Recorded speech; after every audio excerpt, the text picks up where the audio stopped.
Hello, I hope you are well and proceeding nicely coming out of lockdown and that life is opening up and we're feeling a little bit more confident now.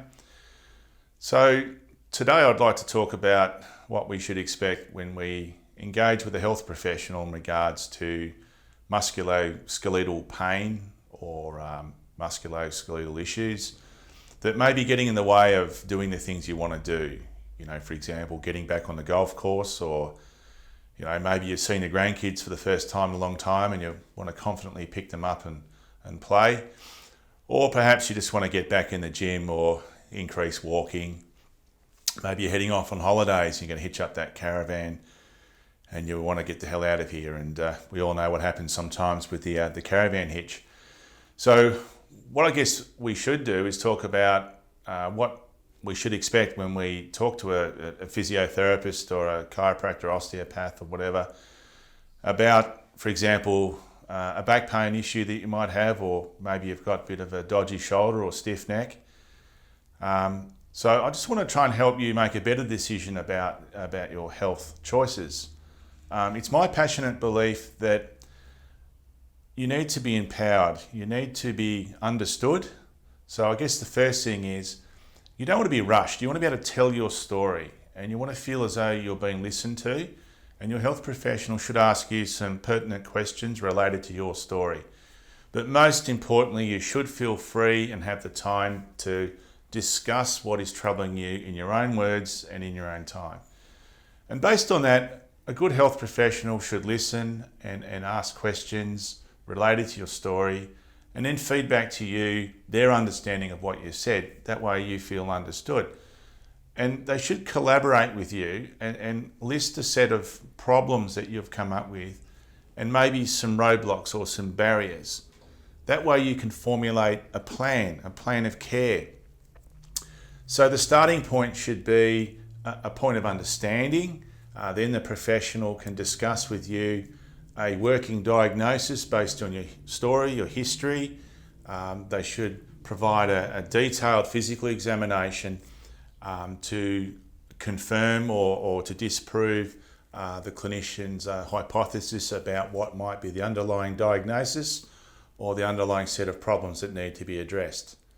So one of the biggest problems in healthcare interaction that I believe is going on is that a lot of health professionals will have this preconceived idea of what needs to happen. They don't discuss with you clearly a plan, a collaborative plan, and patients are often feeling a little bit bewildered about what's going on. They don't know how long it's going to take, how much treatment or how much engagement is required, and over what period of time.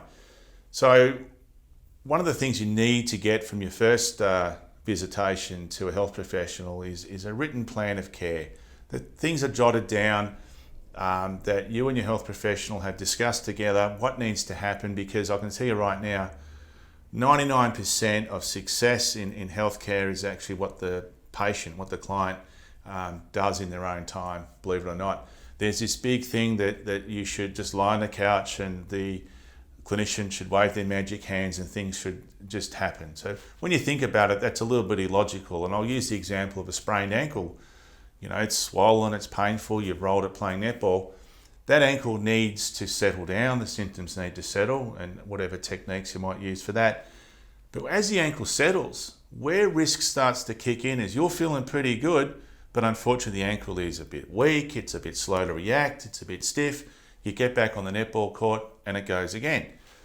So when we see a problem, we need to establish an intervention with you that helps prevent future problems. Okay, so looking at back pain, for example, the biggest risk for back pain is whether or not you've had back pain before. So the logical thing to do is to teach people how to minimize future episodes. How do we change your attitudes and beliefs around back pain? How do we help you make your back more resilient so you can do more things without problems? So these are things we need to establish.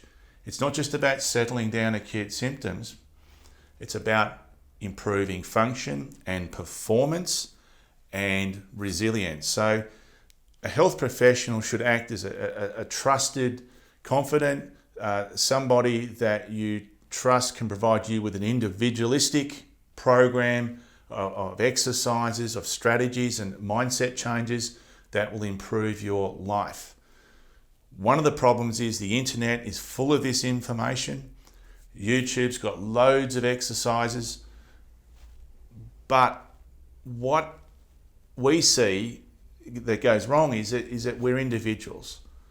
So whilst some things may work nicely for you based on your own reading or researching on the internet, you still need your individual story told, and sometimes you'll need things tailored specifically to your needs. And that's where a trusted health professional can be very, very useful. Thank you for listening.